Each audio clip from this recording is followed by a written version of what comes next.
We are back with episode 26 of the Metal Roundtable. I am Metal Rob, and with me as always is the great... Carcass John. Carcass John. We're going to do a very simple, this is a softball episode. We're going to serve up a nice softball for you today, and we're going to have AC/DC talk. That's right, kids. That is serving it up on a silver platter right there. The Saucy Aussies, the Thunder from Down Under. No, wait, that's a stripper review. We need to have a discussion off air about that. No, we're not going to do that. No.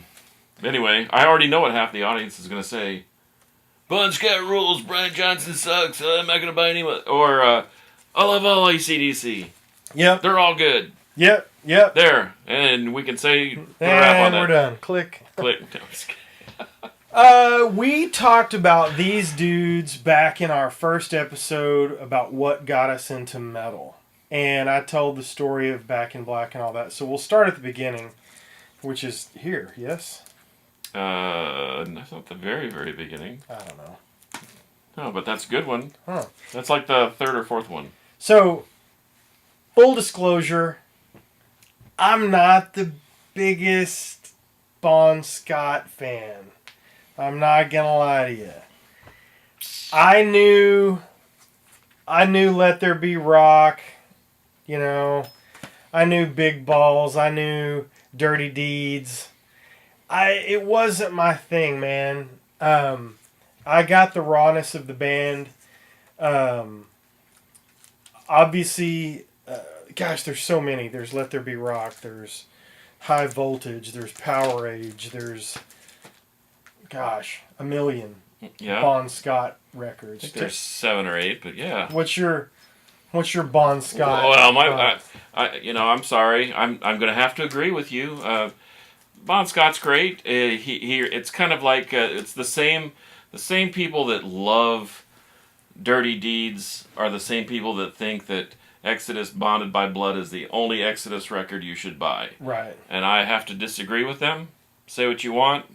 Post your thoughts, your ideas, your opinions down below. But I love Power Age. Mm-hmm. That, Gone Shootin', all those tracks. I love that record.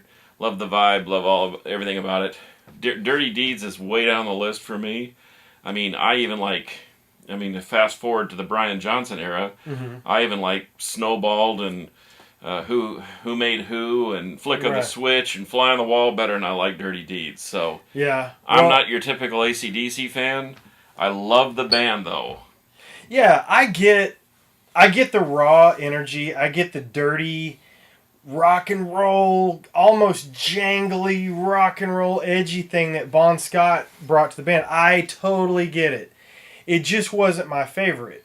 It's like there's two flavors of AC/DC. There's vanilla and there's chocolate. Well, neither are bad. No. I just prefer the Brian Johnson AC/DC. So the thing is this great and wonderful and one of the top rock and roll heavy metal albums of all time? Of course it is. Is this? Of course it is. And Power Age is better than both of them, in my opinion. And the early stuff, sure, of course. I get that. I wasn't exposed to that much of it. I never saw him with Bon Scott. But the ship started turning when this bad boy came out. Yep. When Highway to Hell came out, this is what I was talking about. I mean, now, and admittedly, I didn't come in until the next album.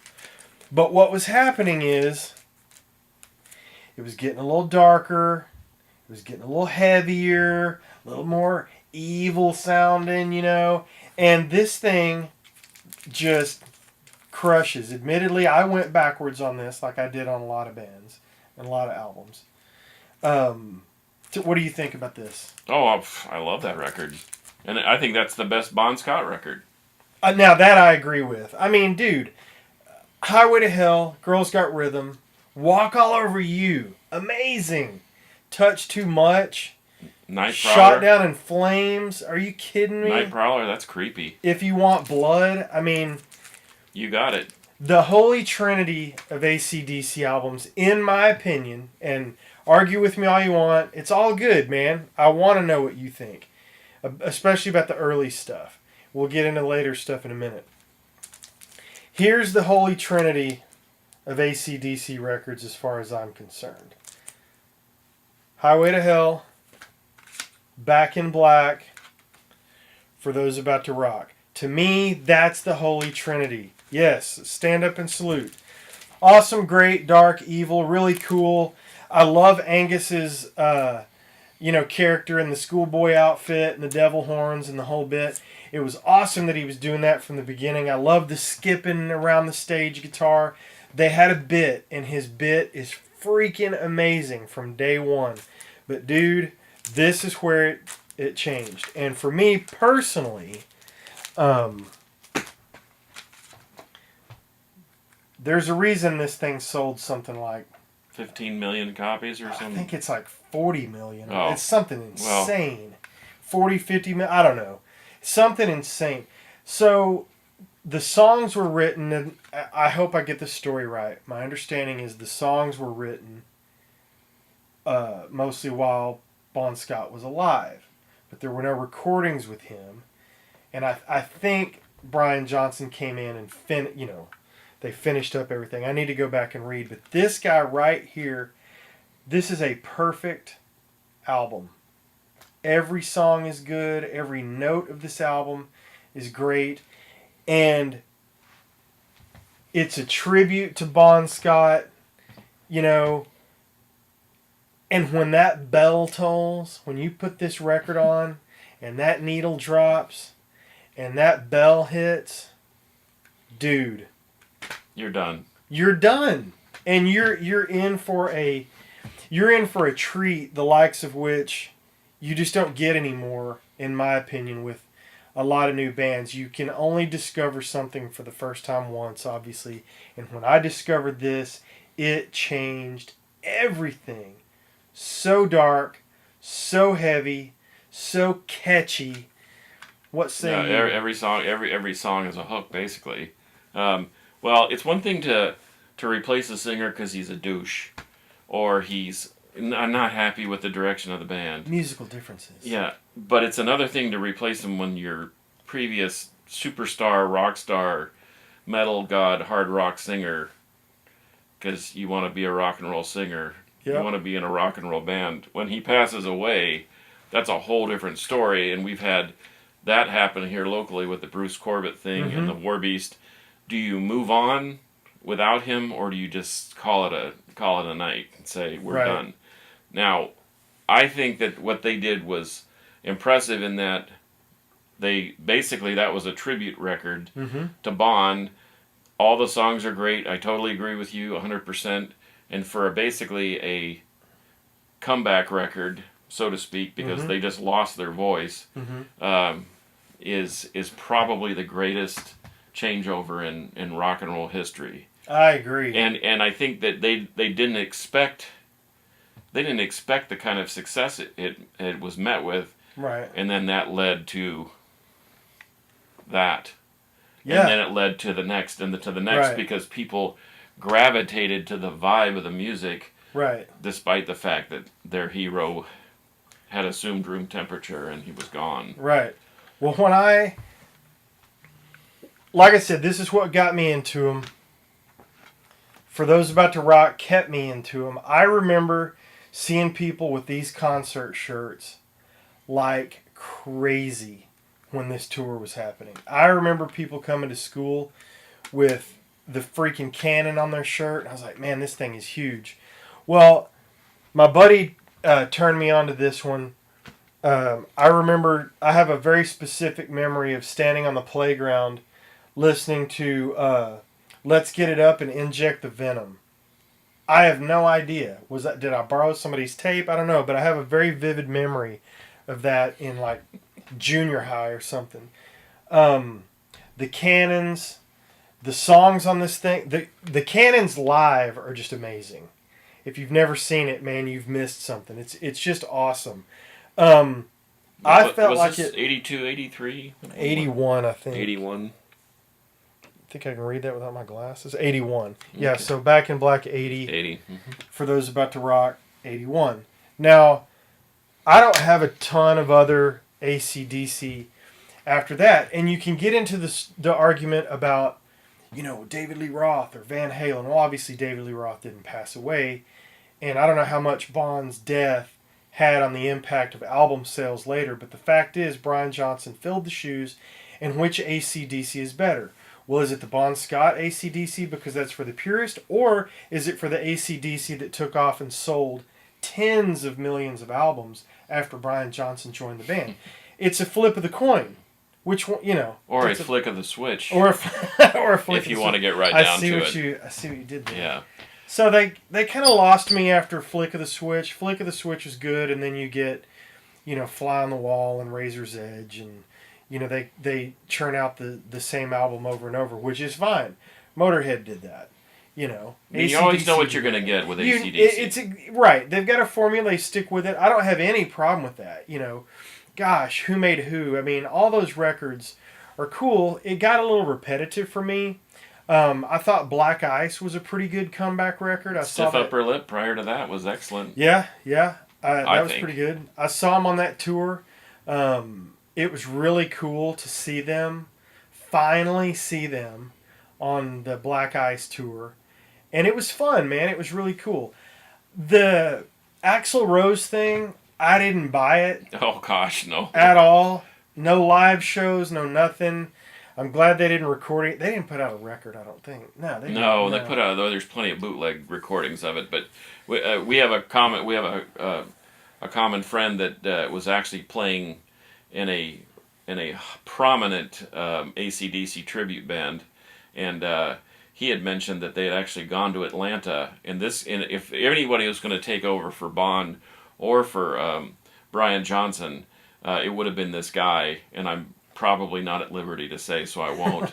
But he told us that it was a done deal. They were there for 3 days. They rehearsed. They played a full set. The guy knocked it out of the park.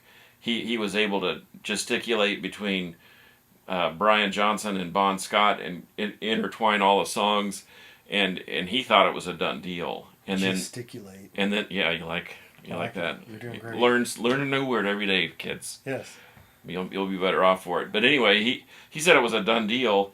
So I was shocked when this announcement about Axl, Rose was the thing. I personally don't like Guns N' Roses. I don't like Axl Rose. I like Axl Rose even less. And so hearing that, and I've actually heard the recordings, and they're not the worst thing I've ever heard. They're not nails on the chalkboard, but it just doesn't seem right to me. It seemed like a cash grab. Like we're desperate. We'll just grab some guy. I just didn't get it. I didn't get it. He did a good job. I thought he did a good job filling in. Even though he sat while he well, that's sang. true. He did do some of that. Yeah. I did think that he did an admirable job singing. I wasn't going to buy it as AC/DC with Axl Rose singing. I'm sure it was a thrill of a lifetime for him to get to do it, but that wasn't going to sell me a concert ticket. Would I have checked it out on YouTube out of curiosity? Of course I did. Which is what you did. Which is what I did. And he did an admirable job. I don't have a problem with that. I'm so glad they didn't record an album.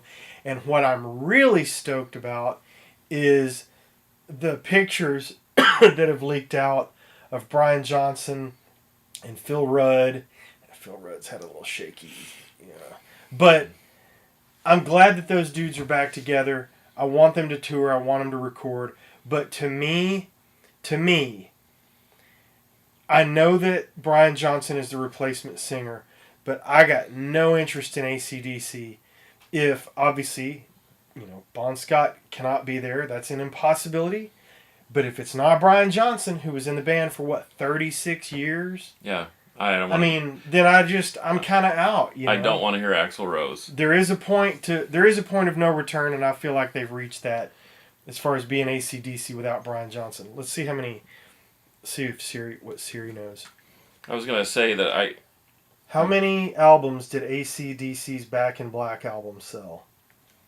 Now this is high. Searching for AC/DC Back on the iTunes Store. Well, I don't care about that. Oh, don't you love it when technology ruins your life? Thank you, George Orwell. I appreciate that. I remember seeing this. In fact, I went to an extremely conservative university, and it was a Sunday night ACDC. And where I went to school, you just didn't do those types of things on a Sunday. Right. This little gal came up to me at church, and she said, "I know you'll go with me." And I said, "To where?" And she said, "To ACDC tonight." And I didn't know her from anybody. I had knew her from church, and we'd never gone out, never done anything. And she said, "Just swing by and pick me up." She was at a place called Fox Hall, ironically, and she was kind of cute. And I said, "How will I know which apartment you're living in?" She said, "You'll know when you get there." So when I drove up to her dorm, it said, "Rock and roll is not noise pollution" on her window. And I thought, well, rock and roll ain't noise pollution on her window. This And I must thought, be the place. this must be the place. And we had a great time. And to your point, the booming cannons, and then they So did, it was For Those About to Rock. Tour. yes. Okay. And You're and old. anyway, the bell lowering, and Angus swinging the hammer at the bell for Hell's Bells. It was pretty spectacular, and they were pretty much a stripped down, kind of not what you see on the videos for live at River Plata and Castle Donington, and those spectacular. Rock in Rio is another one where they're just massive stages, massive everything. This was a stripped down, but they had the cannons on either side of the stage, Right. and they had the bell that lowered down, which was cool. But they were tight. They were spot on. Yeah. When I started trying to tinker and play with drums again, after a 30-year hiatus, I asked my friend Henry Vasquez. I said, "So what does a guy do?" And he's a professional drummer. Yeah, he sells records on the side, but when St. Vitus calls and when those types of bands call you to come fill in, Yeah, he's great. But he said, "Put on an AC/DC CD, put the headphones on, and get your groove back." And so that's the way I have always looked at AC/DC. The songs are relatively simple, but they're dynamic. But you know what you're getting, like we've said. Every album is kind of the same. I have everything they've ever put out, just because I'm sort of a completist with them, Right. and I wish more bands were prolific like they were. True. Yeah. They definitely have that. But they weren't afraid to put something out. I mean, even that Stiff Upper Lip thing was like a comeback record. But even that was, what, 2000? That's a long time ago. I mean, it's been almost 20 years. And that album still holds up. It's got some great tunes on it. But it's AC/DC. And as soon as you hear that voice and you hear that initial guitar tone, you know that's Angus Young, and you know that you know what you're going to get. And one of the things you said a minute ago was about how For Those About to Rock tour, the concert was kind of stripped down. Well, that to me, over the years of listening to them, is one of the things that has really stuck with me, is how simplistic they were. Man, it's just 5 dudes playing rock and roll. Tearing it up, yep. It's just 5 dudes playing music and being badasses. And while I don't, while I'm not a big Bon Scott fan, and while some of the stuff did become formulaic, like you just said, it's AC/DC. Yep, and it's recognizable. And you know, if you go on some sort of a musical hiatus and you come back and want to get your groove back on, throw on some AC/DC. Well, here's 2 great examples of how to get it back right here, because these are awesome. And even a novice, even a hack like me, can sit down and play 80% of this, not because I'm a good drummer, but because it's very simple and it's easy to follow. That they're not elaborate. Well, they're playing what's required. They're playing what's required. They're playing what's required. You can get Gene Hoglan in there to play in AC/DC, but you know what he's going to do? Boom, pow. Yep, he's going to do the right thing. Because that's what the music calls for. Exactly. And the thing is, and as much as I love bands like Rush and Triumph, the drumming is so intricate and the guitar work is so elaborate, you don't find yourself humming. Well, you find yourself humming Closer to the Heart or one of those songs, but you can hum along to just about Mhm. every AC/DC song, and I think that's Yeah. that's part of their greatness. Yep. And did we ever find out how many albums that they sold? No, Siri didn't know. I think initially they sold like 15 million copies. It was kind of like the Boston album. It's one of the top selling albums of all time. I know but that. I think that they've sold many more than that. Yeah. But these guys are, I mean, what, 40 years in the business Oh gosh. at least? It was 40 years since 80. Oh, okay. So almost Oh, yeah, I 50 guess so. years. Yeah, coming up on 50. 50 years High of, 40s for sure. of high volume rock and Well, roll. I've got one funny little story to tell at the end, and I may have told it in our first episode actually about what got us into metal. One of the, mine was Kiss and the Destroyer album and AC/DC and the Back in Black album. Those are the things that got me into rock and metal. Anyway, hard rock and metal. But I remember that my mom bought me. I don't remember if I paid for it or she got it for me anyway. She bought me the vinyl record at Safeway. They had a record store in Safeway in the grocery Make store. supermarkets great again. Yes, Sell vinyl. Yes. And they brought it home, and I remember my dad saying, son, I don't really approve of some of these song titles, giving the dog a bone and, let me put my love into Don't you. be kind to animals? Right, exactly. And so, but he let me have the record, and I wore it out, and I took it to school one day. I don't remember why, but I suspect it was they must have been letting us play music at school for some reason. Anyway, I brought it. We had a pep rally that Friday, and after the pep rally, I got home and realized that I didn't have my Back in Black album. And I went back looking for it to see if some miracle had happened, and it was still sitting there. And I found the record. It was under the bleachers, and it was stomped into oblivion. Oh. Broke my heart. Oh my god. So when I still have my original copy. That's awesome. But to your point, it's so worn out that I just don't listen to it Yeah. anymore. But I had 2 copies of the cassette. I had the 8-track, and if I had a reel-to-reel player at the time, I probably would have bought that too. Well, when I bought the record, obviously, and I've got it sitting over there, but I'm not going to get it out. I was so heartbroken that thing was torn up. I remember taking it home, but when I started collecting records again, 10 years ago or so, I needed that. I needed it. I needed the insert with the giant picture of Angus, and it was probably in the first 10 or 15 records that I went back and got. Was Back in Black. I had to get it, and I had to open it up and take the sleeve out and see the pictures, and it was just reliving that whole thing again. So I don't know who stomped my records, somebody from Bells, Texas, but I'm going to send a carcass after you because I'm not very big, and I can't fight. I'll bring the Shell Beast with me. Yeah. It'll be a real Now beatdown. we're talking. Now we're talking a real beatdown. Woe to you who trashed my Back in Black album. Anyway, that's AC/DC talk, and as we typically do, we were all over the highway. And The highway to hell, I think. well, maybe. I mean, speak for yourself, But, man, we meandered everywhere. We missed a bunch of albums, but it's cool. This is what we do. We hang out, we talk. Tell us what your favorite albums are. And whatever we missed. We're idiots. We know it, right? We're just hanging out talking about music. This is not formulaic. In fact, we were going to actually talk about something completely different today if we were going to actually do an episode. So Yeah. here we are just slinging it. What's sticking on the wall? Who knows? AC/DC. That's Fly episode, on the wall. That's right.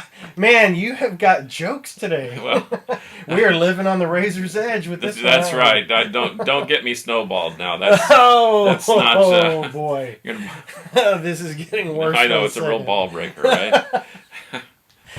Who Um, made who? I think Bon Scott didn't make Brian Johnson. Brian Johnson made Brian Johnson. There I'm you not at a go. loss for words. I'm thunderstruck. Oh.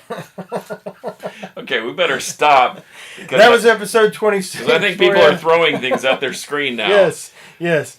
We love you guys so much. There will be a link in the comments that will send you, if you're interested, to buy a Warbeast BC AD. BCAD CD DVD combo. Check that out at the RTC Music and Media site on Facebook.